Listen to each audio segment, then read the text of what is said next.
No ano de 700, por volta de 700, surge a fé muçulmana. A entrada foi muito rápida. Pouco a pouco foram tomando as vilas, foram tomando as cidades. Um grupo de nobres da França se reuniu e formou uma ordem. Essa ordem foi a Ordem dos Templares. O rei Filipe IV queria expandir o seu poder a qualquer custo para enfrentar a Inglaterra e usa o Papa que está sob seu domínio para proibir a ordem e confiscar seus bens. Portugal reconhece o valor da ordem e dá salvo-conduto e abrigo a essa ordem. Bem, então ela vai continuar em Portugal, mas com o nome Ordem de Cristo. Então eles foram formados geração em geração na conquista de território e desbravamento do território. Até que não tem mais território a conquistar, só lhes resta o mar. Cabral era grão-mestre da Ordem de Cristo. Sua frota afastou-se bastante da costa africana, até desembarcar no que chamaram de Porto Seguro. Ali o Brasil nasceu. Os indígenas nunca mais seriam os mesmos. Os portugueses nunca mais seriam os mesmos. Essas tribos viviam em guerras permanentes e não se aceitavam umas às outras de maneira alguma. Percebam que a natureza das capitanias ela é oposta a uma ideia de ciclos econômicos. Os brasileiros até o século XIX não se chamavam colônias. Não é racial, ela se torna racial no século XIX. Aliados contra intrusos, índios, brancos e negros, carregaram em si o desabrochar da brasilidade. A luta gerou um sentimento de identidade com a própria terra e deu origem ao primeiro exército brasileiro. Pombal organizou Lisboa após o terremoto e contava com um contínuo aumento da produção de ouro brasileiro para a reconstrução da capital de Portugal. Quer dizer, a grande coisa do Brasil, evidentemente, foi a miscigenação. E somos descendentes dos que fizeram os castelos medievais europeus e dos que fizeram o grande Zimbabue. Todo esse peso cultural enorme, toda essa tradição, toda essa história precisa ser devolvida.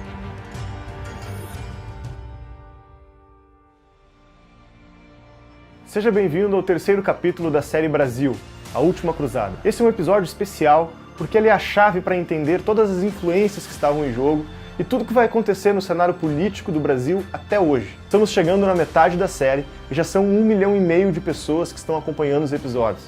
São centenas de depoimentos todos os dias e a gente fica muito grato com isso. Se você ainda não faz parte desse resgate cultural, fica aqui o nosso convite para tornar-se membro do Brasil Paralelo. É a sua oportunidade de garantir a produção de novas séries totalmente gratuitas para milhares de brasileiros, fazer parte de um grupo exclusivo de debate e ter acesso para sempre ao conteúdo mais completo sobre a nossa história. Aproveite e seja protagonista do Brasil Paralelo. Fique agora com o nosso terceiro capítulo e até breve.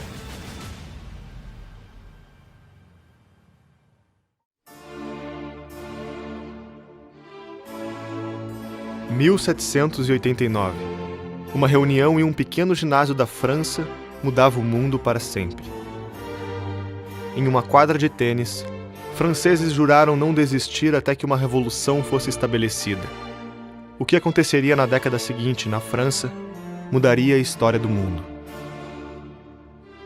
À direita do ginásio estavam os girondinos, que buscavam devolver a estabilidade para a França e queriam estabelecer uma constituição criadora de regras para os reis. À esquerda sentavam os jacobinos, radicais que defendiam iluminar a sociedade a partir da completa ruptura com o passado e a construção de uma nova sociedade, uma nova natureza humana, cujos poderes seriam ilimitados. Os dois lados possuíam uma coisa em comum. Nos próximos anos, seriam enterrados juntos, sem glamour, em meio ao lamaçal e sangue, com os ossos dos reis e rainhas e mais 40 mil franceses. Não há cidade, castelo ou igreja que não guarde reflexos do ano em que revolucionários fariam de tudo sob o argumento de lutar pela liberdade, igualdade e fraternidade. O derramamento de sangue mancharia a história da civilização e acabaria respingando no Brasil.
Nos últimos 1000 anos, os pequenos feudos tinham vivido cada um com suas próprias regras.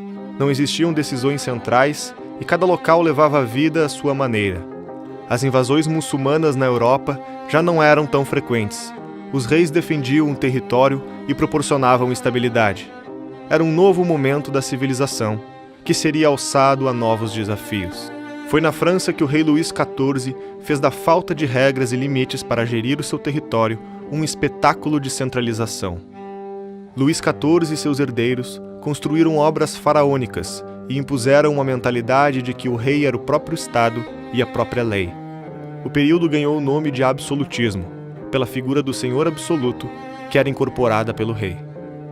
Esta postura semelhante à de um faraó do Egito Antigo parecia inadequada com a estabilidade que permitia indivíduos ascenderem economicamente pelo comércio. A corte precisava de cada vez mais dinheiro para sustentar suas decisões, e os comerciantes estavam insatisfeitos com os altos impostos e os rumos da economia francesa. O estopim foi quando a França, para enfrentar a Inglaterra, financiou a Revolução dos Estados Unidos, antiga colônia do Reino Inglês. Era o esgotamento da economia francesa e o início do fim. O que tudo isso tem a ver com o futuro da política mundial? Em meio à estabilidade francesa, alguns pensadores começaram a criticar o período que viviam e moldar a opinião do povo. Os aquecidos salões de debate em Paris dariam voz a uma biografia que não mais seria esquecida pela humanidade. O suíço Jean-Jacques Rousseau. Foi Rousseau que afirmou incansavelmente que o homem nasce bom e que a sociedade o corrompe. Junto de outros pensadores como Voltaire e Diderot, inaugurava uma nova era. Uma era com a crença de que a prosperidade e a propriedade privada destruíam o caráter da humanidade. Espalhar a tese de que o problema da sociedade que viviam era consequência do desenvolvimento do comércio e do cristianismo fez com que resolvessem escrever enciclopédias, que prometiam organizar o conhecimento da humanidade usando exclusivamente a razão. A criação exaustiva de diversas enciclopédias críticas ao governo e à igreja os fizeram ficar conhecidos como enciclopedistas. Para muitos, a Revolução Francesa começa na queda do rei. Para os mais atentos, começou nos livros. O que é o iluminismo francês?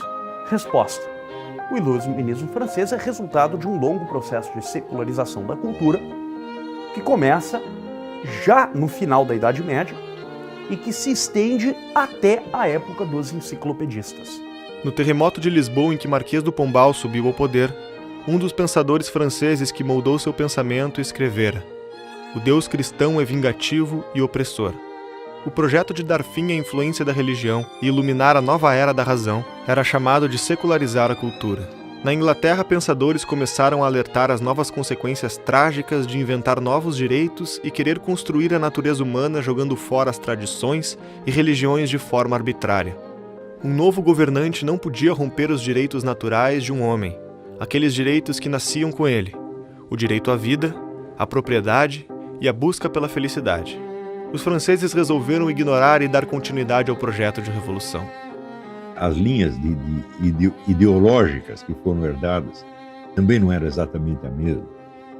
Não é a mesma coisa você ter lido John Locke, por exemplo, e você ter lido Voltaire ou Rousseau.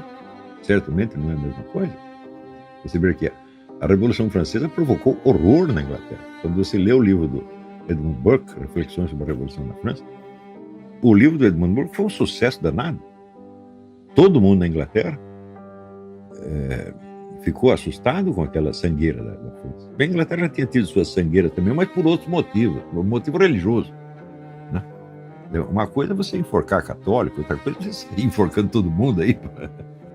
A crise econômica na França chegava no auge e o rei nomeia um novo ministro das Finanças para consertar o desastre, Jacques Necker. O rei escolheu Necker por acreditar que ele entendia as demandas do povo. Necker era simpático às novas ideologias e defendia uma nova ideia. O Estado devia garantir a comida do povo. Em meio à crise, fez com que o rei convocasse uma assembleia para receber as vozes revolucionárias e chegar a um acordo. Era a primeira vez em mais de um século que isso acontecia. No dia da Assembleia, um jovem eloquente chegava em Versalhes para lutar pelas ideias iluministas que ele aprendeu com Rousseau e Voltaire nos salões de Paris. A promessa de igualdade agora estava representada por uma voz poderosa, que até hoje gera calafrios na história da humanidade. Maximilien Robespierre. As cortes ficaram assustadas com as intenções violentas e revolucionárias e resolveram dar fim na Assembleia. Os revolucionários decidiram que não iriam parar, com ou sem o rei. Foram para um ginásio próximo e prometeram nunca desistir até conseguirem a revolução. Neste dia, estava declarada a Revolução Francesa. Nasciam os termos direita e esquerda no ginásio que decidiria a nova Constituição. Que a Revolução Francesa começa com essa ideia, né, la nation, ou seja, aqueles que se identificavam como povo, de destituir do poder somente aquele 2% da população que correspondia ao clero e à nobreza. E aí se reúne em torno de um clube, né, o Clube dos Jacobinos. Os jacobinos eram também muitas vezes nobres, tá entendendo? Porque só fala, a revolta burguesa, você vai ver um por um lá, não é. Tinham alguns burgueses. Havia também os girondinos, que na verdade eram nobres reformadores. Esse grupo tinha que se organizar, né? Porque não dá, o povo inteiro vai comandar, isso não existe. Esquerda e direita são termos razoavelmente simples se a gente for estudar a Revolução Francesa, ou seja, ali em 1789, quando você convoca a Assembleia, acho que já um pouquinho depois, você vai ter os três estamentos ali representados e que seria o equivalente aos nossos deputados de hoje, né, aquelas votações que a gente tem hoje, eles se dividem em dois grupos, jacobinos para um lado e girondinos de outro. Robespierre lideraria a Assembleia e chegaria ao poder sendo o defensor da igualdade. Nutrido de uma paixão exacerbada pelas suas ideias, não via limite para suas ações, desde que praticadas em nome da causa. Virtude sem terror é funesta. Terror sem virtude é ineficaz. Terror não é nada mais do que a imediata, severa e inflexível justiça. Maximilien Robespierre.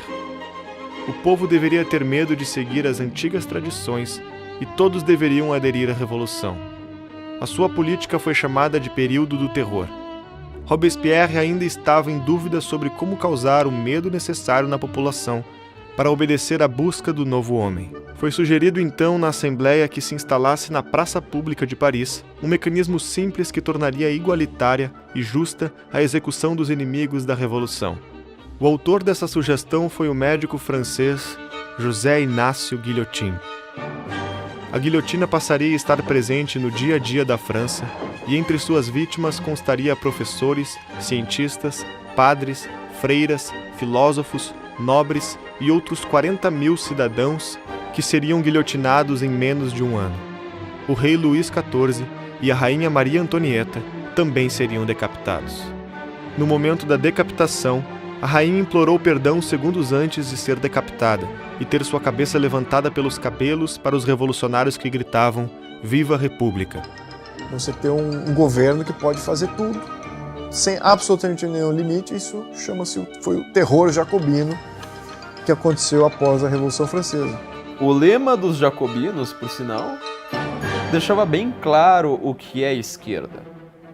O lema deles era: nós precisamos enforcar o último rei nas tripas do último padre. Isso é esquerda. Você pode ter variações soft disso, você pode ter variações extremadas disso, você pode ter... não sei, você pode ter o que você quiser.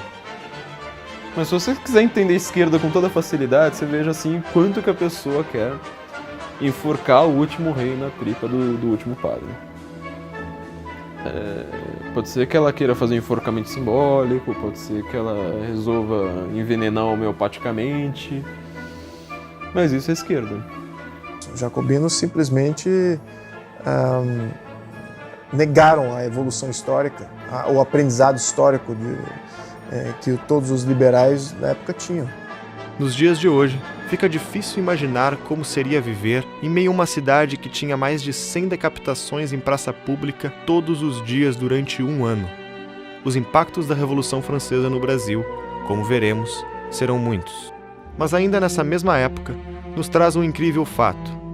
Havia um brasileiro no meio de todo esse acontecimento. Uma testemunha que viveria na pele as tragédias da Revolução Francesa. Um homem que aprenderia a importância da prudência da cautela e da ação alertada pelos ingleses e aplicaria esse aprendizado ao transformar para sempre a história do Brasil.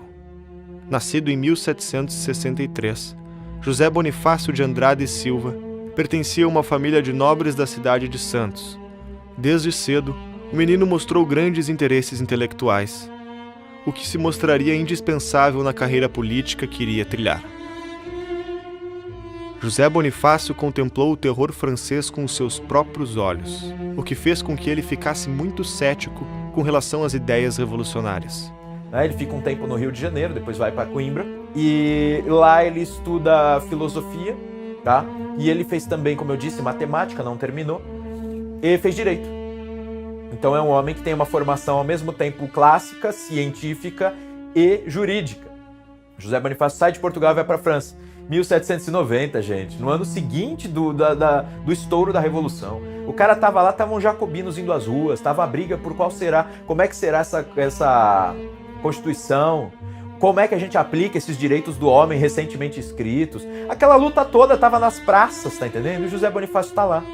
Contudo, no outro lado do Atlântico, alguns anos antes havia eclodido uma outra revolução, a Revolução Americana, que também teria influência no pensamento de José Bonifácio. Mesmo com a Revolução Francesa e a Revolução Americana tendo nomes semelhantes, as ideias e os eventos que motivariam ambos os movimentos foram muito diferentes. A Revolução Americana foi uma luta dos colonos para a preservação de seus modos de vida tradicionais. As colônias americanas, desde suas fundações, eram comunidades autônomas e independentes. O autogoverno era uma tradição e a revolta contra a coroa britânica tinha um objetivo de se livrarem dos novos impostos contra suas comunidades. Em 1776, os Estados Unidos resolveram declarar a sua independência e romper os laços políticos com o Reino Unido. Ao contrário da Revolução Francesa, os revolucionários americanos não visavam romper radicalmente com o passado. Pela história, começa tudo em Massachusetts. Então, em Massachusetts, você tem primeiro a luta contra o aumento dos impostos, e na verdade não era bem aumento, nos Estados Unidos era uma fiscalização, os impostos já havia. Eles criam alguns acts lá, que são alguns impostos novos, mas resolvem cobrar, tá? Não adiantava só colocar imposto, era necessário cobrar. E aí eles, na medida em que eles começaram a fiscalizar e já havia um imenso contrabando instalado ali, que criou um mercado enorme, os americanos se revoltaram. Eles resolveram fazer o primeiro Congresso Continental, que reunia lideranças, 5 representantes de cada colônia, eles foram todos para Filadélfia para pensar, e aí, tem os rebeldes lá em Boston, né, a tensão escala na cidade, tem muitos guardas britânicos, a coroa não nos ouviu, seguem taxações, seguem decretos sendo baixados sem o nosso consentimento e afinal, somos ingleses livres ou não? Foi uma revolta contra imposto, tá entendendo? Imposto sobre o chá. E aí eles acabaram ficando conhecidos como rebeldes e pouco a pouco o Império Inglês, na verdade o rei da Inglaterra, o George III, começa a impor cada vez mais pressão sobre Massachusetts. Mas os outros estados começam a também reagir e a aderir à revolta. Aqueles que fazem parte da Revolução Americana eram homens feitos, muitas vezes cultos, muitos eram fazendeiros, outros eram militares, outros eram advogados. E todos eles se uniram, primeiro para reclamar que impostos estavam sendo cobrados sem que eles participassem do parlamento. E não foi autorizado a eles participar do parlamento, tanto que o rei disse que se eles continuassem com aquelas reuniões imprestáveis e desqualificadas, eles seriam todos enforcados. A Revolução Americana e a Revolução Francesa são fenômenos radicalmente opostos. De um lado, o objetivo era a continuidade e a preservação dos direitos tradicionais. Do outro, era um movimento que visava a criação de um novo mundo. O lema francês de liberdade, igualdade e fraternidade na política não tinha nada a ver com a liberdade proclamada pelos americanos no direito à vida, à liberdade e a busca pela felicidade, na Declaração de Independência dos Estados Unidos. Quer dizer, a França é uma história de erros. Os últimos 200 anos uma história de erros. Nos Estados Unidos você não pode dizer que foi uma história de erros. E tem erros, mas tem sucessos também. Né? Então, se você vê o crescimento da potência americana e o definhamento da França, Um contraste brutal. E eles achavam que estavam fazendo a mesma coisa. Ambos os aprendizados seriam elementares para formar a biografia de José Bonifácio, que ainda se revelaria muito importante para a história do país. Ninguém parecia poder frear o furor revolucionário. A prova disso é que o próprio líder da Revolução, Robespierre, também acabaria guilhotinado. Depois ele mesmo é decapitado, você tem uma volta aí dos girondinos, e os girondinos depois eles têm um modelo de governo improvisado, no qual tem 3 cônsules, né? E eles precisam chamar mais um, e eles pensam quem que a gente pode chamar para dar legitimidade perante o povo, ou seja, para o povo calar a boca, não ficar enchendo o saco, não matar a gente, não derrubar tudo de novo. Aí eles pensam, cara, quem que realizou milagre nessa revolução mais do que um general que comanda tropas populares e vence exércitos treinados por outros países? Esse maluco desse Bonaparte, tá entendendo? As famílias monárquicas no restante da Europa começaram a preocupar-se com o caos político da França. Os reis temiam que aquela catástrofe se transformasse em exemplo para o restante do continente e começaram a investir na ideia de reconquistar o território. Para defender-se da Europa, os revolucionários precisavam de alguém que conseguisse comandar um exército composto pelo povo destreinado. É nesse momento que entra em cena um jovem oficial chamado Napoleão Bonaparte, antigo conhecido das lideranças revolucionárias, que já tinha participado de algumas batalhas, sendo tão decisivo para a vitória que o promoveram de capitão a general em 8 semanas, quando tinha apenas 24 anos.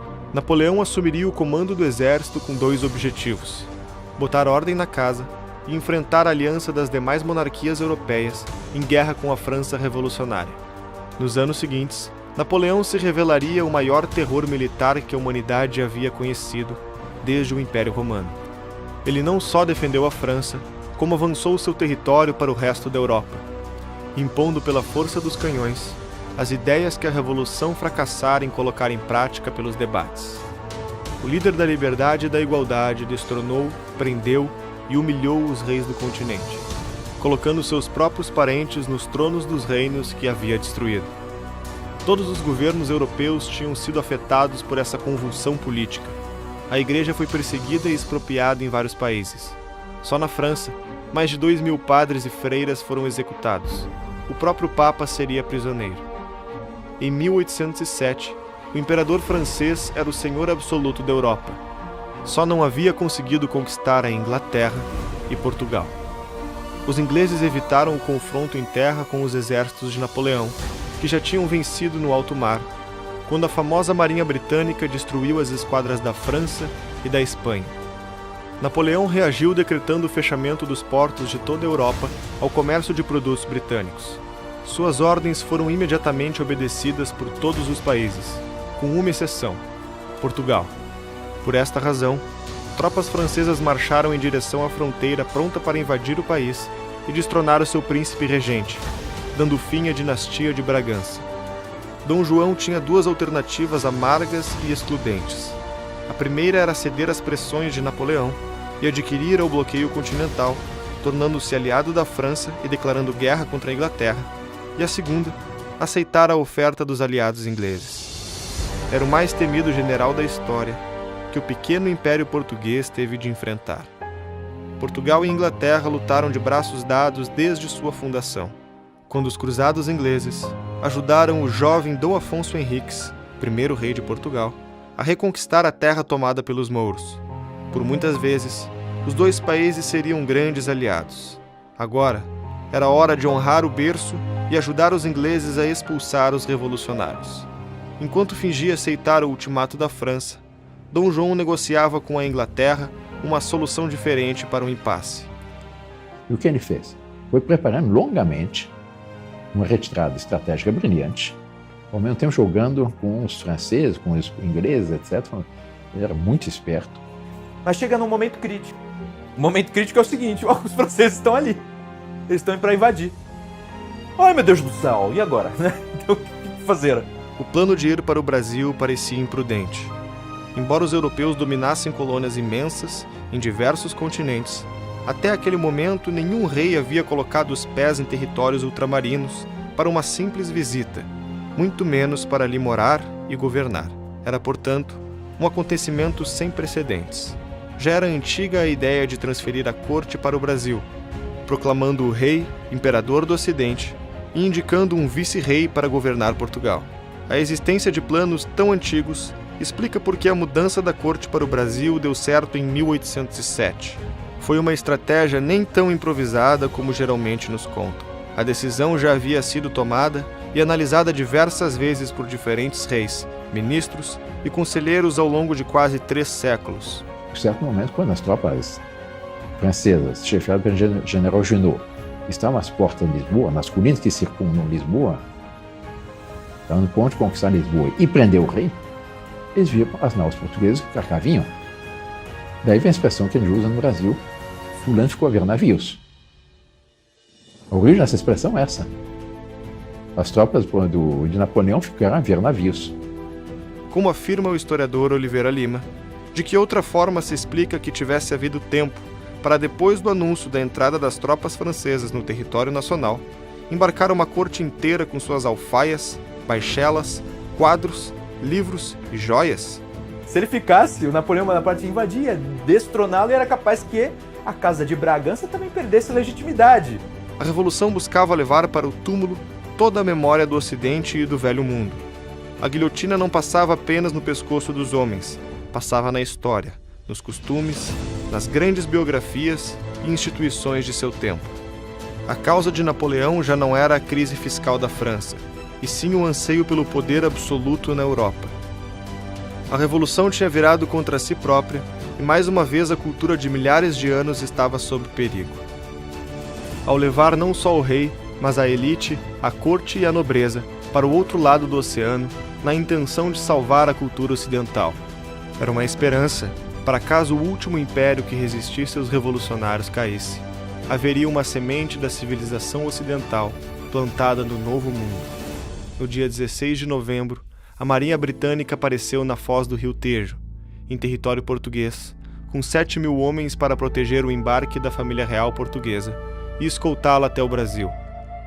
Portugal foi invadida por 50.000 soldados franceses e espanhóis que caçavam a corte, enquanto ela zarpava rumo ao Novo Mundo e os deixavam a ver navios. Napoleão, certa feita, disse que ele respeitava 3 grandes generais. O general russo, Inverno, o general que o derrotou em Waterloo, né? E Wellington, e ainda o príncipe regente português. Ainda remata: foi o único que me enganou. É o único monarca que não foi destronado por Napoleão, daqueles que Napoleão resolveu invadir. Ele simplesmente disse: não vai conseguir. Agarrou tudo e atravessou o Atlântico. Quero ver agora você ver. Então, ele venceu. Foi o único que me enganou. Napoleão Bonaparte. Em suas memórias escritas pouco antes de morrer no exílio, na ilha de Santa Helena, referindo-se a Dom João VI, rei do Brasil e de Portugal. A vinda de Dom João VI para cá não foi um ato intempestivo, mas algo que já estava em cogitação, né, de que o nosso país se tornasse sede da monarquia portuguesa. Quando uma pessoa estrategicamente muda a capital de uma área do país para outra área do mesmo país, não é uma fuga, é uma transferência por razões estratégicas, para evitar ser capturado, como foi capturado o rei de Espanha, ficou prisioneiro de Napoleão, né? E vários outros reis europeus que ficaram nessa circunstância. Quando Dom João VI sai de Portugal e vem para o Brasil, ele tornou Portugal inconquistável, mesmo que fisicamente ocupado. Isso lembra um pouco o jogo de xadrez, em que se você não tomou rei, você não levou a partida, né? Isso é um aspecto interessante, estrategicamente falando. Portugueses de Portugal escreviam para o rei e diziam que o futuro estava aqui no Brasil. O futuro de Portugal estava no Brasil.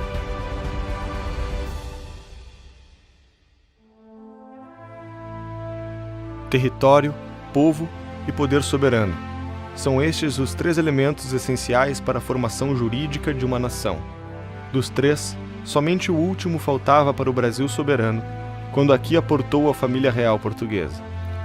Nunca correio algum trouxe notícias mais tristes e ao mesmo tempo mais lisonjeiras. Enquanto as lágrimas corriam dos olhos de todos, e muitos ficaram sem poder articular uma só palavra ao ouvir tão apavorante novidade sobre a invasão em Portugal. Ao mesmo tempo, se grandes eram os motivos de mágoa e aflição, não menores eram as causas do consolo e de prazer. Uma nova ordem de coisas ia principar nesta parte do hemisfério. Esse era o encontro de dois mundos até então estranhos e distantes. O povo do Rio de Janeiro fez questão de prestar todas as homenagens que estavam ao seu alcance. Uma coisa única, você trouxe, com virtudes e erros, mais 15 mil pessoas, você transferiu a cabeça do Império Português para o Brasil. Onde está o José Bonifácio nisso? Ele não quis vir. Ele ficou para pegar em armas contra as tropas francesas.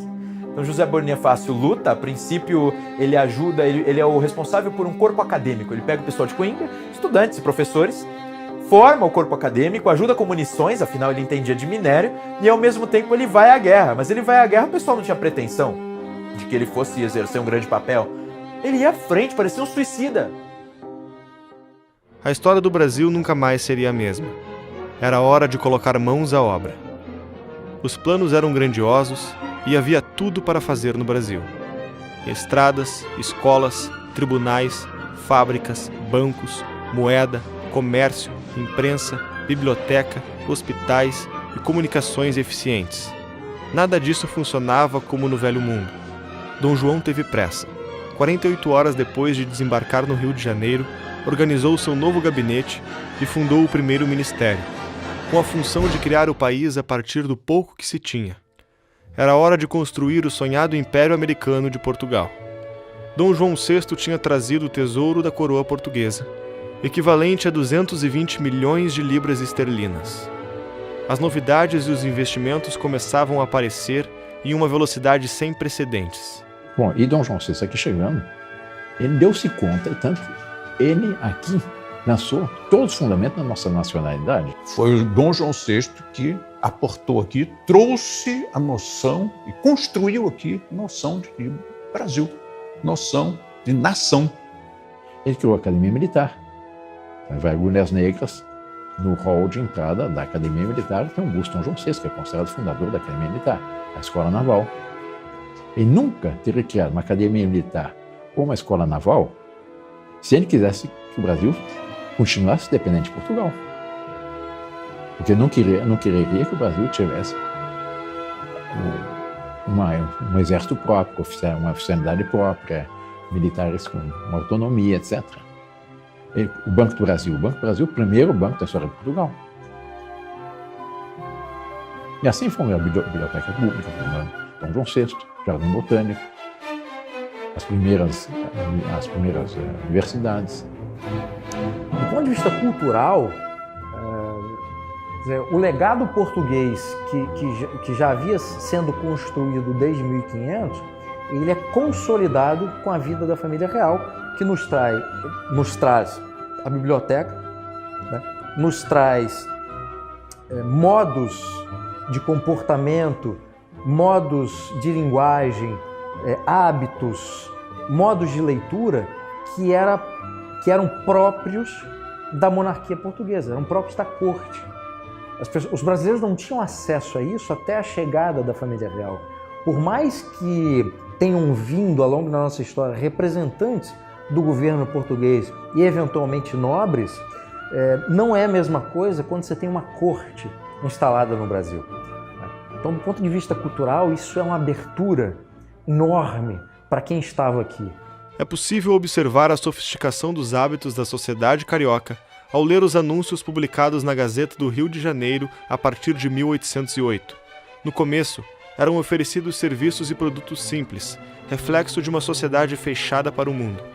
Tratava-se de aluguel de cavalos e carroças, venda de terrenos e casas, e alguns serviços básicos, como aulas de catecismo, língua portuguesa, história e geografia. De 1810 em diante, o tom e o conteúdo dos anúncios mudava de forma radical. Em vez de casas, cavalos e escravos, passavam-se a oferecer pianos, livros, tecidos de linho, lençóis de seda, champanhe, água de colônia, leques, luvas, vasos de porcelana, quadros, relógios e uma infinidade de outras mercadorias importadas. Ele veio para cá, trouxe a corte, trouxe a cultura, trouxe os livros, trouxe dinheiro, trouxe tudo de lá para cá. E aqui ele construiu, fundou todas aquelas coisas que são essenciais num país que nós não tínhamos. E mais do que isso, ele conseguiu, e esse ponto poucas vezes é comentado, ele conseguiu estabelecer um tempo de paz, de calma, em uma colônia que estava ainda oscilando depois das reformas pombalinas. A decisão mais importante foi a abertura dos portos para comércio com outras nações. Já no Rio de Janeiro, concebeu liberdade de comércio e de indústria no Brasil. Era o fim do sistema colonial. Ele abre o comércio, é uma das primeiras medidas de Dom João. Ele abre essa abertura do comércio, ela foi extremamente importante porque o chamado pacto colonial, que é um termo usado para o transporte de matéria-prima brasileira para Portugal e o monopólio de compra e venda, né, de Brasil e Portugal, ele é quebrado com Dom João. Dom João abre isso para as chamadas nações amigas. O principal era a Inglaterra. O Visconde de Cairu é de fato pode ser qualificado como o nosso pai fundador, como um mito fundador brasileiro. Ele está nessa categoria seguramente. É quem vai aconselhar o Dom João VI, vai aconselhar o governo português a abrir os portos. Eu poderia dizer que de todos os deputados constituintes, aquele que melhor sintetizou essa harmonia entre escolástica e liberalismo tenha sido o Visconde de Cairu. E o Brasil, ao contrário das colônias espanholas, né, que formam a América Latina, o Brasil vai conquistar independência econômica antes de conquistar a independência política. A historiografia moderna tende a generalizar o fato de que o interesse inglês ditou como seria a abertura dos portos brasileiros. Apesar da medida ter beneficiado majoritariamente o comércio inglês, documentos da época provam que fora uma função visionária que muito beneficiou a economia brasileira. A Europa, mergulhada no caos, sofrendo com o bloqueio continental e as guerras napoleônicas, não conseguia manter o comércio pleno com outros países, restando pouca concorrência para os produtos ingleses, que estavam em desenvolvimento acelerado devido à revolução industrial que acontecia a todo vapor na Inglaterra. Entender a abertura dos portos como submissão do comércio brasileiro aos interesses ingleses é desfazer a libertação do mercantilismo que se tornou um marco da liberdade econômica do Brasil. O fato de haver interesse inglês não quer dizer que o interesse inglês é que foi determinante ou foi a única motivação para que acontecesse o que aconteceu. Aquela coisa que a gente aprende, o governo inglês queria um grande centro consumidor para suas manufaturas e por isso pressiona o governo português e essa pressão, o governo português se submete a essa pressão e abre os portos. Não foi isso que aconteceu. Havia um interesse claro do governo português para sobreviver, né, e tornar o país que era a sede do Império um país economicamente viável. Então faz muito mais sentido do ponto de vista até lógico, né, e que falta que nos faz um ensino bom de matemática e de lógica, né? A vinda de Dom João VI e da corte portuguesa causaria uma mudança no comportamento e na economia da sociedade brasileira. A escravidão, ainda pulsante no Novo Mundo, seria transformada com o crescimento dos centros urbanos causados pelas mudanças trazidas pela vinda da família real. Com a abertura dos portos para o comércio e com as nações amigas e com o cancelamento da lei que não permitia a criação de fábricas no Brasil, houve uma diversificação dos produtos da colônia e, por consequência, uma migração de escravos para atender às mais novas demandas. Houve também o aumento da exportação de produtos como o açúcar e o café, que estavam fortemente ligados à mão de obra escrava. Apesar de Portugal ter abolido a escravidão pelas mãos de Marquês do Pombal em 1761, o Brasil ainda se utilizava desse recurso funesto que estava já enraizado na sociedade. A escravidão ainda predominava em terras brasileiras. As transformações seriam incessantes, até atingirem um topo em 16 de dezembro de 1815. Nesse dia, Dom João VI levou o Brasil para o Reino Unido de Portugal e Algarves e promoveu o Rio de Janeiro como sede da coroa.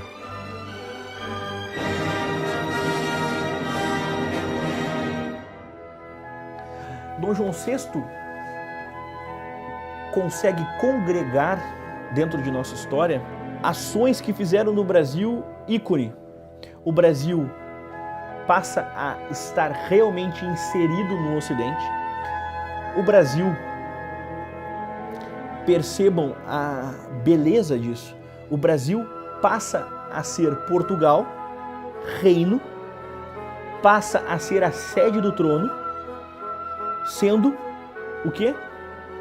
Latino-americano, América do Sul, antiga colônia. Que Dom João, quando chegou ao Brasil, ele era príncipe do Brasil já, né? Porque a Dona Maria estava viva, ela era a rainha de Portugal, e ele, como herdeiro do trono, era o príncipe do Brasil. Logo em seguida, ele se tornou rei do Brasil, quando ele levou o Brasil a reino. Sem dúvida, Dom João VI foi um homem-chave na história do Brasil, recolheu a herança anterior, colonial, instituiu, fundou o Reino Unido do Brasil e preparou a criação do Império do Brasil. É um homem que atualmente vem sendo recuperado pela historiografia, mas que por muito tempo foi posto de lado injustamente, foi criticado injustamente, quando na verdade foi um estadista genial. Portugal continuava sob o comando da Inglaterra. A resistência obstinada de portugueses, ingleses e espanhóis permitiu furar os bloqueios impostos por Napoleão e iniciar a série de campanhas vitoriosas que resultaria a queda do imperador francês na Batalha de Waterloo. Napoleão Bonaparte havia desconfigurado completamente as fronteiras dos países europeus. E após sua derrota, as potências ocidentais se articularam para desenhar um novo mapa político do continente. Representantes da França, Reino Unido, Império Austríaco, Rússia, Prússia e diversos reinos menores se reuniram no que ficou conhecido como Congresso de Viena. O ministro francês, Charles Maurice de Talleyrand, procurava negociar uma solução política onde a França não saísse responsável pela catástrofe da revolução que causara. O rancor e o ódio que Napoleão Bonaparte suscitou com a sua gana avassaladora de conquista fazia com que os outros países considerassem a França culpada pelo caos causado da década anterior. A situação do ministro francês era complicada. Portugal encontrava-se ocupada pela Inglaterra, portanto, ela decidiria as questões por Portugal, que não teria sequer o direito de contestá-las, uma vez que o seu rei encontrava-se do outro lado do oceano. Por outro lado, Talleyrand buscava aliados para votar em seu favor e precisava encontrar uma maneira dos países não execrarem a França como culpada. Foi quando alertou todos os perigos das revoluções, dizendo que o que aconteceu na França era apenas sinal de que estava por acontecer pelo mundo inteiro. Argumentou que o Brasil era a única potência monárquica do outro lado do oceano que poderia garantir a monarquia além-mar e aconselhou todo o Congresso a elevar o Brasil ao status de reino. Com a elevação, o novo Reino Unido de Portugal, Brasil e Algarves passaria a ser um membro votante do Conselho Europeu. As cortes acreditariam ter uma resistência contra as revoluções na América e a França ganharia um aliado. Talleyrand, para progredir com sua busca por bancada, se aproximou da família real da Áustria, a Casa de Habsburgo. Os Habsburgo tinham como filosofia casar as suas filhas para expandir o império. E a nova ideia era que casar com uma princesa portuguesa na América iria colocar os Habsburgo em novo patamar de poder mundial, reinando também do outro lado do oceano. Enquanto para Portugal seria a chance de ganhar um aliado forte e se reposicionar no jogo político internacional. Foi com essa visão em mente que surgiu a união entre a Casa de Habsburgo e a Casa de Bragança, propondo um casamento entre um descendente da família austríaca e um descendente da família real portuguesa. A aliança entre Portugal e a Áustria beneficiaria não apenas os dois países envolvidos, mas também a França. Com perspicácia inigualável, Talleyrand ajudou a negociar a união entre a Áustria e Portugal, fazendo com que a França diminuísse sua desvantagem no jogo de poderes. O mais genial dos políticos do mundo e da história foi o Talleyrand. Charles Maurice Talleyrand Périgual. É aquele cara que era bispo e era um devasso. Depois ele virou deputado pelo clero, no tempo do Luís XVI. Ele, na Assembleia, votou pela decapitação do Luís XVI. Aí depois, quando queriam decapitá-lo, ele foi para os Estados Unidos, ficou lá, ganhou um dinheirinho, voltou para a França e foi ser o grande chanceler do Napoleão. Mas no final brigou com Napoleão. E o Luís XVIII, que sucedeu Napoleão, o nomeou embaixador em Londres. Imagina que na conversa ali, um dos ministros do rei, daqueles que não gostavam dele, na frente do rei, todos dizem assim: Sr. Talleyrand, o senhor podia nos explicar aqui quem é o verdadeiro Talleyrand? O bispo, o deputado da monarquia, o membro da Assembleia que votou pelas guilhotinas, o ministro do Napoleão, o inimigo do Napoleão, o embaixador aqui do rei. Qual é o Talleyrand que fica? Diz: meu caro, com todo respeito ao nosso querido rei, eu nunca servi a nenhum desses. Eu só servi a França. A Leopoldina, ela é uma Habsburgo, tá? Que quando ela nasce, a família dela já desenvolvia todo um projeto de poder há séculos. Então, para vocês terem uma ideia, os Habsburgos, eles tinham um mote que era o AEOU, Austria Est Imperare Orbe Universi. O destino da Áustria é dominar o mundo, né? Ou pelo menos o mundo que se conhecia. E durante um certo período eles até conseguiram isso, porque eles detinham o trono do Sacro Império Romano Germânico, que era meio que a descendência do Império Romano, só que na parte da Alemanha, o que a gente conhece hoje como Alemanha, Áustria e outros países mais para o leste, um pedaço da Itália. Eles chegaram a também possuir o trono da Espanha, e com esse trono da Espanha, numa época quando ocorreu a União Ibérica. Então era a Espanha junto com Portugal e com todas as colônias do Novo Mundo unidas, né, sobre a coroa dos Habsburgos. Então eles conseguiram um ápice de poder absurdo. E tudo isso sempre se reinventando, né? Eles não ficavam parados no tempo, eles procuravam sempre aperfeiçoamento dos seus príncipes, né? E principalmente pela educação. E o Dom João VI não quer sair daqui, essa era a verdade. Então o que ele faz? Ele bola uma estratégia aonde ele precisa de uma aliada tão forte quanto a Inglaterra para contrabalançar a influência inglesa. Foi no dia 13 de maio de 1817 que o filho de Dom João VI, descendente da Casa de Bragança, casou-se com a princesa austríaca.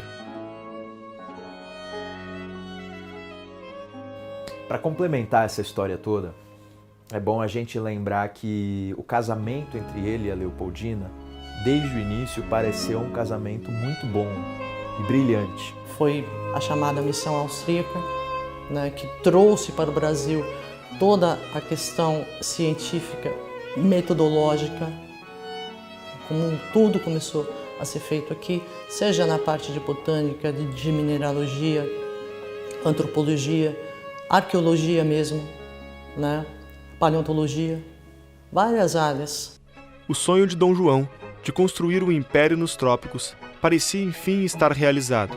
Dentro de 2 anos, acontecimentos inesperados dos 2 lados do Atlântico o obrigariam a mudar de planos e reassumir o papel que o destino lhe havia imposto. Em Portugal, alimentava-se a esperança de que terminava a guerra com Napoleão. O rei retornaria a Lisboa.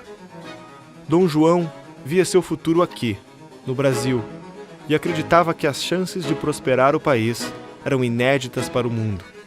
A Inglaterra temia a alternativa que, se a corte não voltasse, o clima de insatisfação em Portugal podia ser incontrolável e novamente aproveitado por revolucionários. Os temores ingleses se confirmaram, e o fantasma da Revolução Sufocada ressurgiu em 1820, na cidade do Porto. as sociedades secretas portuguesas naturalmente começam a se revoltar. Uma sociedade secreta que nasce lá no Porto se reúne e faz a famosa Revolução Liberal do Porto. Na manhã de 24 de agosto, tropas se rebelaram no Porto e declararam-se contra o domínio inglês e contra Dom João VI. Os constituintes queriam submeter a coroa, ou seja, submeter o rei à sua vontade. Eles queriam submeter o Brasil, queriam quebrar o Brasil em províncias desconexas e não mais ligadas, e interligar tudo isso a um centro em Lisboa que seria organizado por meio da sua Assembleia, ou seja, do seu parlamento. E ele foi num processo absolutamente estúpido das cortes portuguesas de querer fazer aquela marcha ré no tempo, ou seja, fazer com que o Brasil voltasse a ser uma colônia de Portugal, porque realmente era uma coisa que mandava muito dinheiro para Portugal, enfim, era bastante interessante do ponto de vista dele. Alguns autores interpretam que era uma tentativa de recolonização. Não poucos autores e muitos intérpretes da época pensavam assim. 3 dias depois, foi estabelecida a Junta Preparatória das Cortes. Era um conselho de Estado previsto no regime português, que havia se reunido pela última vez mais de 120 anos antes. Sua simples convocação levanta o fantasma da guilhotina francesa. E nesse momento sentiu que a autoridade dele estava sendo restringida, ou seja, a ideia de que as províncias deviam se dirigir diretamente a Lisboa e não mais ao Rio de Janeiro, enfim. A Revolução Francesa, você pode dizer, começa lá no dia em que eles destroem aquela prisão, a Bastilha. A rigor, a Revolução Francesa estoura mesmo quando eles fundam um treco chamado Assembleia Nacional Constituinte. Tá entendendo? Então, fundação de Assembleia Constituinte dá tremedeira, hein, rei? Vai dar treta. Os revolucionários portugueses exigiam que a corte voltasse do Brasil, lugar que chamavam de terra dos macacos, dos pretos e das serpentes. Quando teve notícias do conflito, Dom João VI mais uma vez teria que tomar a decisão que o destino lhe trouxe. Se voltasse para Portugal, perderia o Brasil, que eclodiria em revoltas seguindo os rumos das colônias espanholas vizinhas. Se permanecesse no Rio de Janeiro, perderia Portugal e poderia condená-lo a uma nova tragédia dos eventos revolucionários, que pareciam imparáveis. Você arriscaria perder a sua cabeça? Diante de uma revolução dessa? Você arriscaria perder o trono? Arriscaria jogar a casa de Bragança no lixo? Então, era muita responsabilidade. Depois de muitas discussões, Dom João VI surpreendeu a todos com uma nova estratégia. Anunciou que voltaria para Portugal para negociar com as cortes. Era uma atitude inesperadamente corajosa.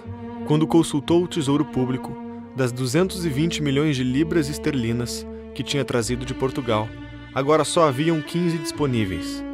Os recursos para enfrentar o desafio seriam escassos. Deixaria para trás um país completamente mudado que o acolheu com alegria e otimismo. Mas Dom João VI não estava desistindo do Brasil. Era a estratégia mais ousada de sua vida que estava em curso. Era para todo mundo voltar. Era para todo mundo voltar. Era para a corte voltar para lá. O rei teve a difícil escolha de voltar sozinho e deixar o seu filho no Rio de Janeiro com uma nova missão: governar o Brasil. O Dom João VI faz o quê? Ele deixa o Dom Pedro aqui no Brasil como representante dele. Ele está como governante, mas é um representante pessoal dele. Tanto que quando o Dom João VI chega em Portugal, as cortes, os deputados ficam possessos, porque era para todo mundo estar lá. Não era para o Dom Pedro ter ficado no Brasil como representante de nada. Assim, você imagina, Portugal, ele fica basicamente sendo governado pela Inglaterra. Né? Tem um plenipotenciário inglês, um general inglês que governa Portugal enquanto Dom João VI está aqui. Ele vai embora depois, quando tem a Revolução do Porto, amarguradíssimo, que ele falava que o Brasil era o único lugar no mundo que ele tinha sido feliz. Que aqui ele construiu, ele levantou um império, né? Isso aqui era uma colônia que ele transforma no império. De todos os luxos da corte, escolher pela felicidade não era um deles. Sua estratégia o obrigava por separar-se do seu filho para sempre, em nome do futuro do Brasil. Dom João VI abandonava mais uma vez a sua vida, sua família e sua última esperança de ser feliz.